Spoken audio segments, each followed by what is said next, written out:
بسم اللہ الرحمن الرحیم۔ السلام علیکم۔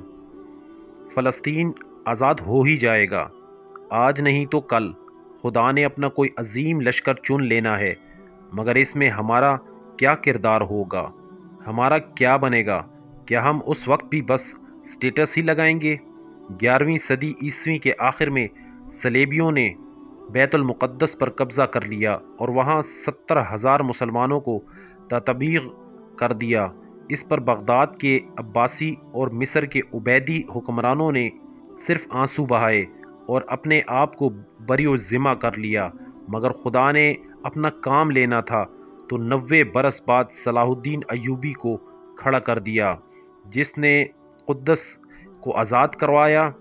تو عباسی خلیفہ جو پچھلی 9 دہائیوں سے بغداد میں اقتدار کے مزے لوٹ رہے تھے، ایک سفارت سلطان ایوبی کے پاس بھیج کر اپنا نام نہاد سرپرستی جتانے لگے، مگر مشرق کے یہ مسلمان حکمران جو اقتدار کی الجھنوں میں پڑے ہوئے تھے، کیا خدا کے غضب سے بچ گئے؟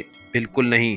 صرف 3 دہائیوں بعد خدا نے ان پر تاتاری عذاب نازل کر دیا، جنہوں نے صرف 4 دہائیوں کے دوران تاشقند سے لے کر حلب تک پوری اسلامی دنیا کو تہذیب و تمدن سمیت تہ و بالا کر دیا۔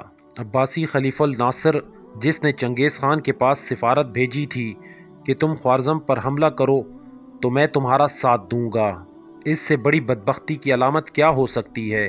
اسی چنگیز خان کے پوتے ہلاکو نے اس سفارت کے پورے 40 برس بعد 1258 عیسوی میں اسی خلیفہ الناصر کے پوتے کو گھوڑوں کے سموں کے نیچے دے کر عبرتناک موت مروا دیا۔ بغداد، جس کی نظیر اس وقت کی پوری دنیا میں ملنی مشکل تھی، تباہ و برباد کر دیا گیا۔ 2 لاکھ سے زائد کتابیں دریائے دجلہ کے سپرد کر دی گئیں۔ یہ سب اس غفلت کا نتیجہ تھا جو پچھلی 3-4 صدیوں سے مسلمان برتتے آ رہے تھے۔ یہ منگولی طوفان اسی فلسطین میں جا کر رکا جہاں نور الدین زنگی اور صلاح الدین ایوبی کی لگائی ہوئی جہاد کی چنگاریاں ابھی تک سلگ رہی تھیں۔ ایوبی کے غلاموں نے عین جالوت کے میدان میں منگولوں کو شکست دے کر اس طوفانی ریلے کو روکا، مگر آج تک مشرق اس صدمے سے کسی نہ کسی طرح نہیں نکل سکا۔ تو لہٰذا بات یہ ہے کہ ہمیں اپنا نصب العین ابھی چن لینا چاہیے۔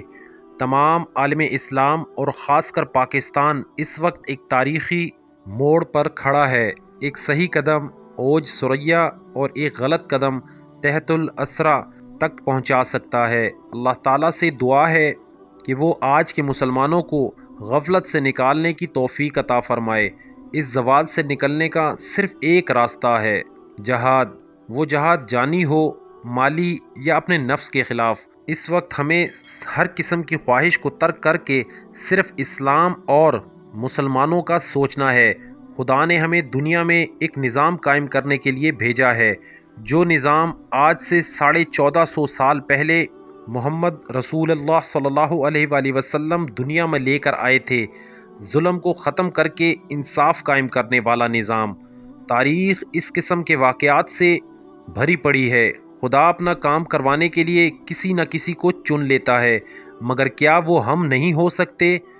شاعر مشرق علامہ اقبال کے الفاظ میں، خود ہی کو کر بلند اتنا کہ ہر تقدیر سے پہلے خدا بندے سے خود پوچھے، بتا تیری رضا کیا ہے۔